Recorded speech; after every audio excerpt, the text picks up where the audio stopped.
नमस्कार मित्रों, Shukla ji UP 32 channel में आपका स्वागत है। और आज हम श्रीमद् भगवत गीता के 8वें भाग का महात्म्य इस वीडियो में बताएंगे और फिर आगे 9वें अध्याय का भी बताएंगे। तो श्री कृष्ण के जीवन परिचय व सुविचार मित्रों हम आपको बता रहे हैं। जो लोग नए हों वो चैनल को सब्सक्राइब कर लें।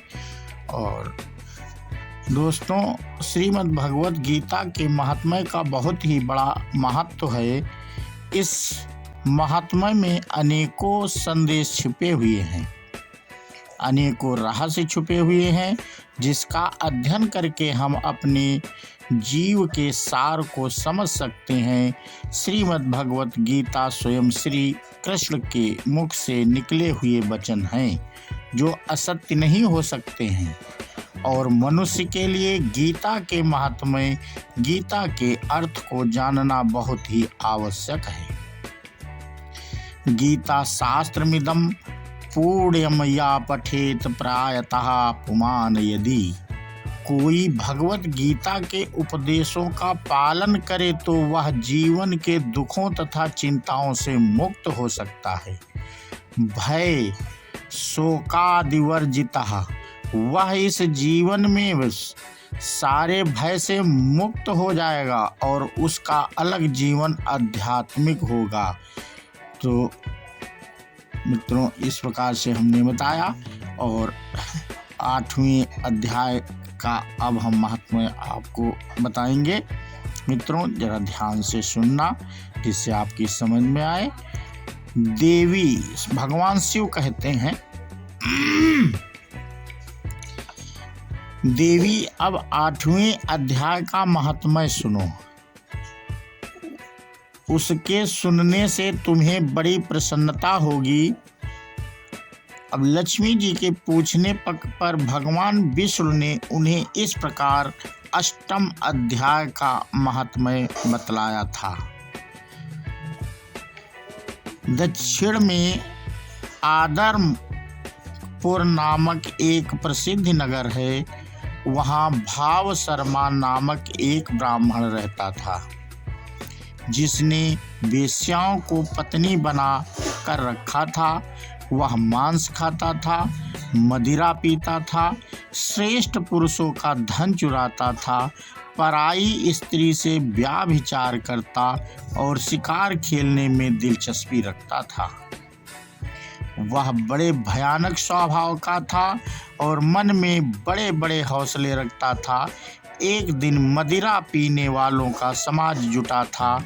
उसमें भाव शर्मा ने भरपेट ताड़ी पी, खूब गले तक उसे चढ़ाया। अतः अजीर्ण से अत्यंत पीड़ित होकर वह पापात्मा कालवश मर गया और बहुत बड़ा ताड़ का वृक्ष हुआ। उसकी घनी और ठंडी छाया का आश्रय लेकर ब्रह्म राक्षस भाव को प्राप्त हुए कोई पत्नी वहाँ रहा करते थे। उनके जन्म की घटना इस प्रकार है। एक कुशीबल नामक ब्राह्मण था, जो वेदांग के तत्वों का ज्ञाता था। उसकी स्त्री का नाम कुमति था। वह बड़े खोटे विचार की थी। वह ब्राह्मण विद्वान होने पर भी अत्यंत लोभवश अपनी स्त्री के साथ प्रतिदिन भैंस, काल पुरुष और घोड़े आदि के बड़े दानों को ग्रहण किया करता था, परंतु दूसरे ब्राह्मणों को दान में मिली कौड़ी भी नहीं देता था। वे ही दोनों पति पत्नी कालवश मृत्यु को प्राप्त होकर ब्रह्म राक्षस हुए। वे भूख और प्यास से पीड़ित हो इस पृथ्वी पर घूमते हुए उसी ताड़ वृक्ष के पास आए और उसके मूल भाग में विश्राम करने लगे। इसके बाद पति से पूछा, नाथ, हम लोगों का यह महान दुख कैसे दूर होगा तथा इस ब्रह्म राक्षस योनि से किस प्रकार हम दोनों की मुक्ति होगी। तब ब्राह्मण ने कहा, ब्रह्म विद्या के उपदेश, अध्यात्म तत्व के विचार और कर्म विधि के ज्ञान बिना किस प्रकार संकट से छुटकारा मिल सकता है। यह सुनकर पत्नी ने पूछा कि तुम्हारा तद ब्रह्मा किम ध्यात्मम किम कम पुरुषोत्तम। पुरुषोत्तम वह ब्रह्म क्या है, अध्यात्म क्या है और कर्म कौन सा है। उसकी पत्नी के इतना कहते ही जो आश्चर्य की घटना घटित हुई उसको सुनो। उपर्युक्त वाक्य गीता के 8वें अध्याय का श्लोक था। उसके श्रवण से यह वृक्ष उस समय ताड़ के रूप को त्याग कर भाव शर्मा नामक ब्राह्मण हो गया। तत्काल ज्ञान होने से विशुद्ध चित्त होकर वह पाप के चोले से मुक्त हो गया तथा उस आधे श्लोक के ही महात्म्य से वे पति पत्नी भी मुक्त हो गए। उनके मुख से दैवात ही 8वें अध्याय का आधा श्लोक निकल पड़ा था। तदंतर आकाश से एक दिव्य विमान आया और वे दोनों पति पत्नी उस विमान पर आरूढ़ होकर स्वर्गलोक को चले गए। वहां का यह सारा वृत्तांत अत्यंत आश्चर्यजनक था। उसके बाद उस बुद्धिमान ब्राह्मण भाव शर्मा ने आदर पूर्वक उस आधे श्लोक को लिखा और देव देव जनार्दन की आराधना करने की इच्छा से वह मुक्तिदायिनी काशीपुरी में चला गया। वहां उस उदार बुद्धि वाले ब्राह्मण ने भारी तपस्या आरंभ की। उसी समय क्षीर सागर की कन्या भगवती लक्ष्मी ने हाथ जोड़कर देवताओं के भी देवता जगतपति जनार्दन से पूछा, नाथ आप सहसा नींद त्याग कर खड़े क्यों हो गए। श्री भगवान बोले, देवी, काशीपुरी में भगीरथी के तट पर बुद्धिमान ब्राह्मण भाव शर्मा मेरे भक्ति रस से परिपूर्ण होकर अत्यंत कठोर तपस्या कर रहा है।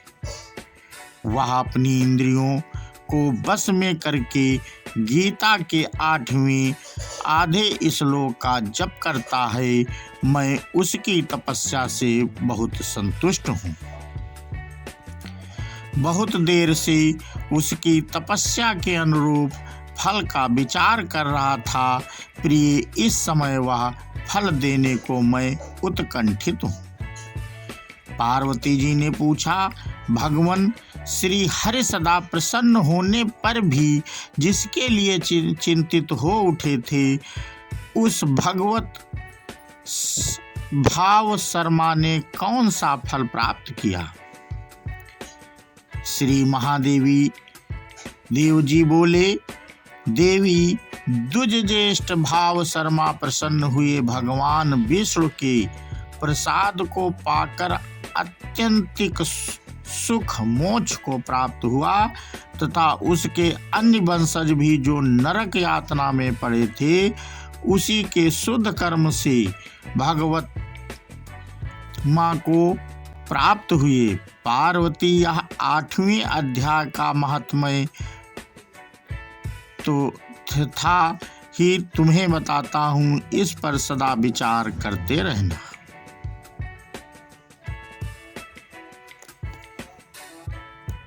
तो मित्रों, अभी तक हम आपके 8वें अध्याय का महात्म्य बता रहे थे।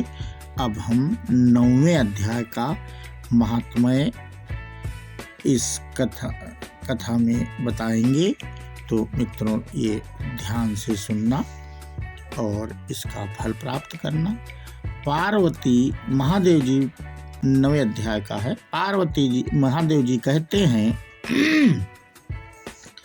पार्वती जी, मैं अब आदर पूर्वक 9वें अध्याय के महात्म्य का वर्णन करूंगा।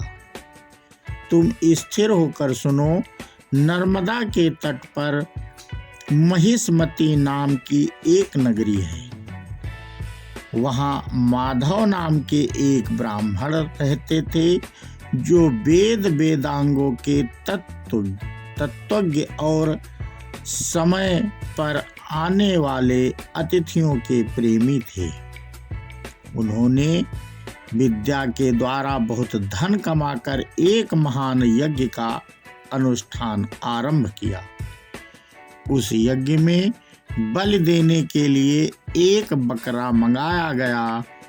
जब उसके शरीर की पूजा हो गई, तब उसको आश्चर्य में डालते हुए उस बकरे ने हंसकर उच्च स्वर से कहा, ब्राह्मण, इन बहुत से यज्ञों द्वारा क्या लाभ है?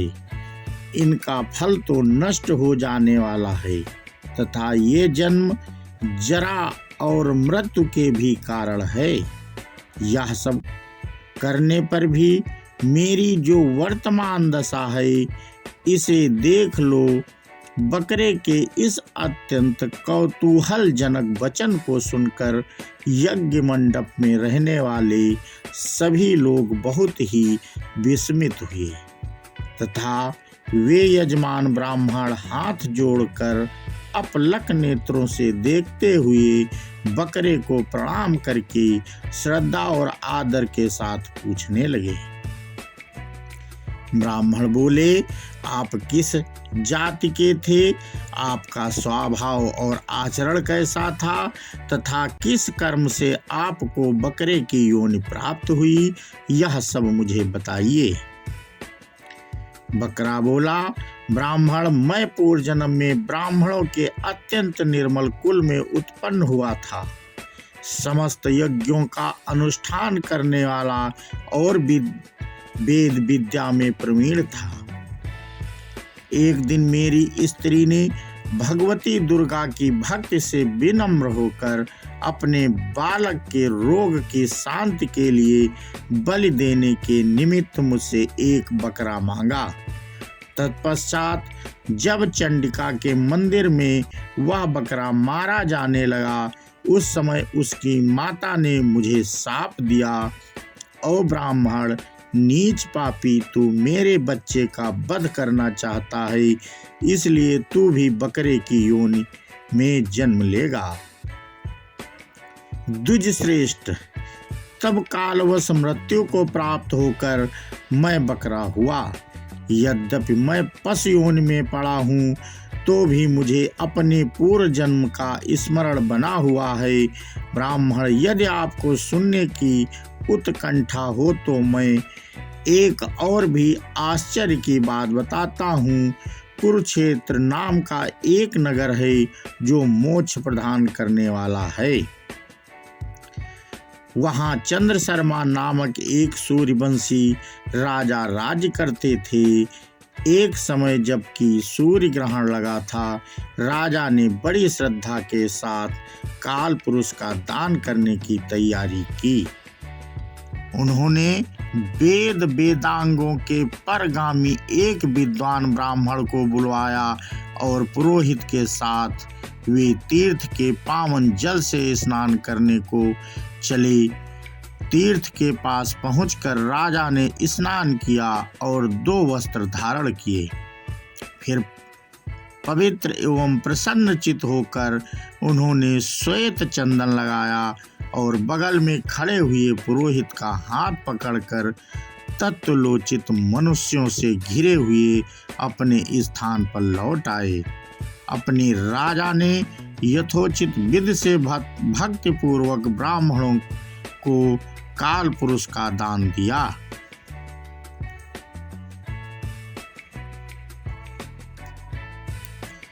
तब काल पुरुष का हृदय चीरकर उसमें से एक पापात्मा चांडाल प्रकट हुआ।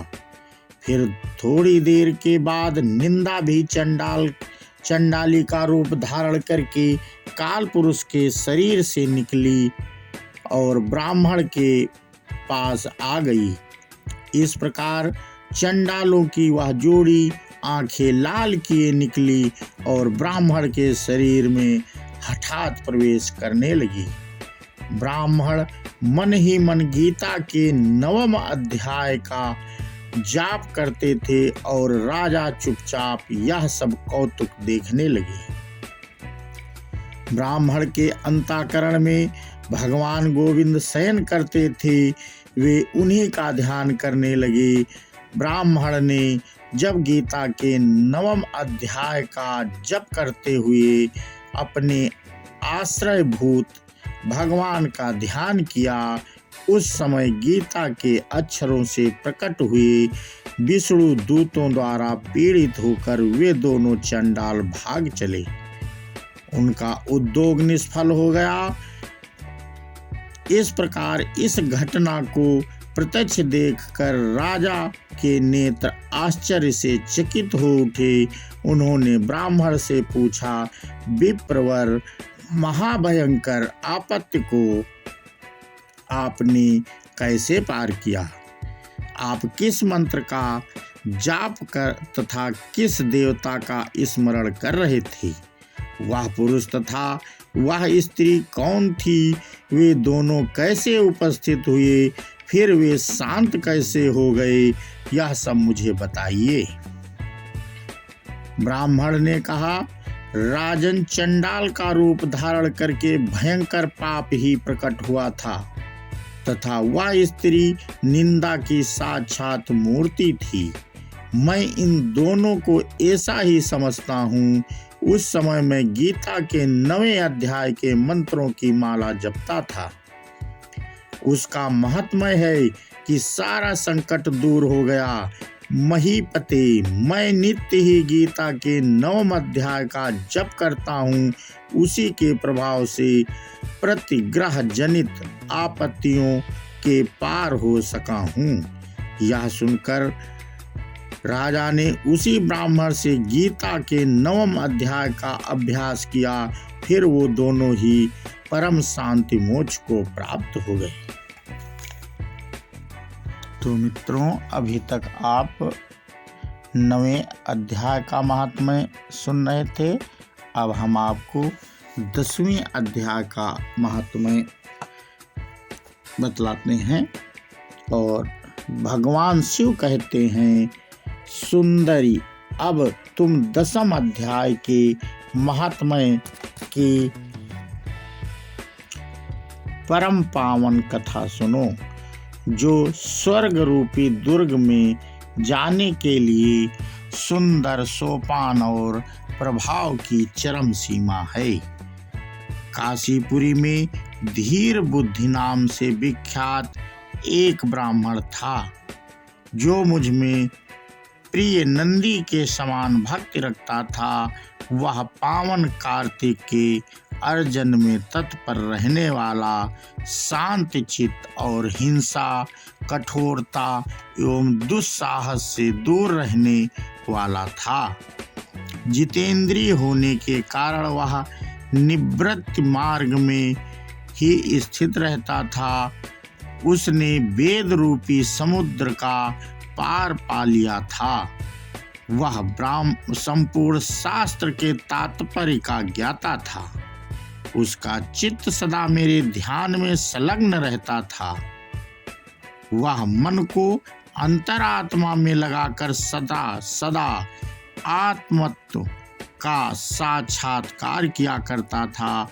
अतः जब वह चलने लगता, तब मैं प्रेमवश उसके पीछे दौड़ दौड़ कर उसे हाथ का सहारा देता रहता था। यह देख मेरे पार्षद भृंगऋटि ने पूछा, भगवान, इस प्रकार भला किसने आपका दर्शन किया होगा? इस महात्मन ने कौन सा तप, होम अथवा जप किया है कि स्वयं आप ही पद पद पर इसे हाथ का सहारा देते चलते हैं? भृंगऋटि का यह प्रश्न सुनकर मैंने इस प्रकार उत्तर देना आरंभ किया। एक समय की बात है, कैलाश पर्वत के पार्श्व भाग में पूर्णांग बन के भीतर चंद्रमा की अमृतमयी किरणों से धुली हुई भूमि में एक वेदी का आश्रय लेकर मैं बैठा हुआ था।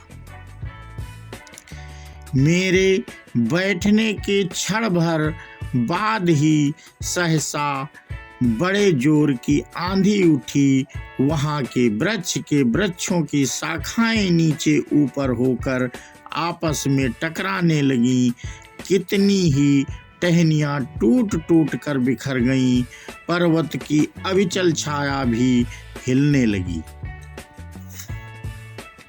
इसके बाद वहां महान भयंकर शब्द हुआ, जिससे पार्वती की कंदराएं प्रतिध्वनित हो उठी। तदंतर आकाश से कोई विशाल पक्षी उतरा, जिसकी कांति काले मेघ के समान थी। वह कज्जल की रास, अंधकार के वह समूह अथवा पंख कटे वाले पर्वत सा जान पड़ता था। पैरों से पृथ्वी का सहारा लेकर उस पक्षी ने मुझे किया और एक सुंदर नवीन कमल मेरे चरणों में रखकर स्पष्ट वाणी में स्तुति करनी आरंभ की। पक्षी बोला, देव आपकी जय हो।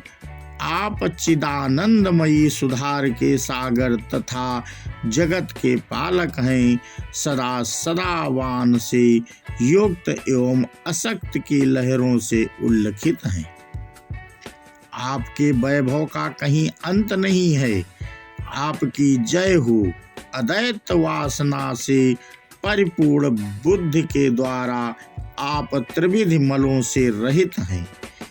आप जितेंद्रिय भक्तों के अधीन रहते हैं तथा ध्यान में आपके स्वरूप का साक्षात्कार होता है। आप अविद्यामय, उपाधि से रहित, नित्य मुक्त, निराकार, निरामय, असीम, अहंकार शून्य, आवरण रहित और निर्गुण है। आपके चरण कमल शरणागत भक्तों की रक्षा करने में प्रवीण हैं। अपने भयंकर ललाट रूपी महासर्प की विष ज्वाला से आपने कामदेव को भस्म किया है। आपकी जय हो। आप प्रत्यक्ष आदि प्रमाणों से दूर होते हुए भी प्रमाण स्वरूप हैं। आपको बार बार नमस्कार है। चैतन्य के स्वामी तथा त्रिभुवनधारी, आपको प्रणाम है। मैं श्रेष्ठ योगियों द्वारा चुंबित आपके उन चरण कमलों की वंदना करता हूँ, जो अपार भाव पाप के समुद्र से पार उतारने में अद्भुत शक्तिशाली हैं। महादेव साक्षात बृहस्पति भी आपकी स्तुति करने की धृष्टता नहीं कर सकते। सहस्र मुखों वाले नागराज शेष भी इतनी चातुरी नहीं है कि वे आपके गुणों का वर्णन कर सके। फिर मेरे जैसा बुद्धि वाले छोटे पक्षी की बिसात ही क्या है। उस पक्षी के द्वारा किए हुए इस स्तोत्र को सुनकर मैंने उससे पूछा, विहंगम तुम कौन हो और कहाँ से आए हो? तुम्हारी आकृति तो हंस जैसी है, मगर रंग कौवे का मिला है। तुम जिस प्रयोजन को लेकर यहाँ आए हो उसे बताओ। पक्षी बोला, देवेश, मुझे ब्रह्मा जी का हंस जानिए। धूर्जट, जिस कर्म से मेरे शरीर में इस समय कलिमा आ गई है उसे सुनिए। प्रभु, यद्यपि आप सर्वज्ञ हैं, अतः आपसे कोई भी बात छिपी नहीं है। तथापि यदि आप पूछते हैं तो बतलाता हूँ। सौराष्ट्र सूरत नगर के पास एक सुंदर सरोवर है, जिसमें कमल लहलहाते हैं। उसी में मेरे बाल चंद्रमा के टुकड़े जैसे श्वेत मृणालों के ग्रास लेकर मैं बड़ी तीव्र गति से आकाश में उड़ रहा था। उड़ते उड़ते सहसा वहां से पृथ्वी पर गिर पड़ा। जब होश में आया और अपने गिरने का कोई कारण न देख सका तो मन ही मन सोचने लगा, अहो यह मुझ पर क्या आ पड़ा, आज मेरा पतन कैसे हो गया। पके हुए कपूर के समान मेरे श्वेत शरीर में यह कालिमा कैसे आ गई। इस प्रकार विस्मित होकर मैं अभी विचार ही कर रहा था कि उस पोखरे के कमलों में से मुझे ऐसी वाणी सुनाई दी, हंस उठो, मैं तुम्हारे गिरने और काले होने का कारण बताती हूँ।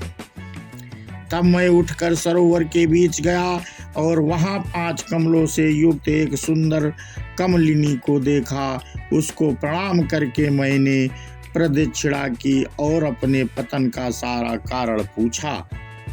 कमलिनी बोली, कल हंस तुम आकाश मार्ग से मुझे लांघ गए हो, उसी पातक के परिणामवश तुम्हें पृथ्वी पर गिरना पड़ा है तथा उसी के कारण तुम्हारे शरीर में कलिमा दिखाई देती है। तुम्हें गिरा देख मेरे हृदय में दया भर आई और जब मैं इस माध्यम कमल के द्वारा बोलने लगी हूँ, उस समय मेरे मुख से निकली हुई दुर्गंध को सूंघ कर 60,000 भौरे स्वर्गलोक को प्राप्त हो गए हैं।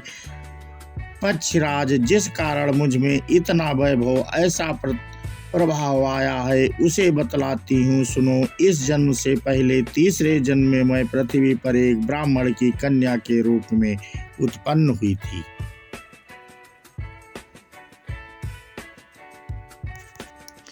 तो शंकर जी ने पार्वती, इस प्रकार मैंने भृंग ऋषि के सामने जो पापनाशक कथा कही थी वही यहाँ तुमसे भी कही है। नर हो या नारी अथवा कोई भी क्यों ना हो, इस 10वें अध्याय के श्रवण मात्र से उसे सब आश्रमों के पालन का फल प्राप्त होता है।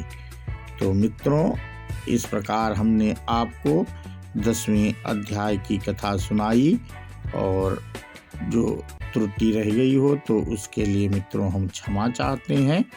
और हम अपना ये 10वां अध्याय के बाद अब 11वें अध्याय का अगला नया वीडियो बनाएंगे मित्रों, जो आपके साथ हम शेयर करेंगे। और आपको अगर वीडियो अच्छा लगा हो तो वीडियो को लाइक करें और कमेंट करें, और जो लोग नए हों वो चैनल को सब्सक्राइब कर लें, जिससे हम आपको और नए अच्छे वीडियो लाते रहें। बोलो जय श्री रामचंद्र की जय हो।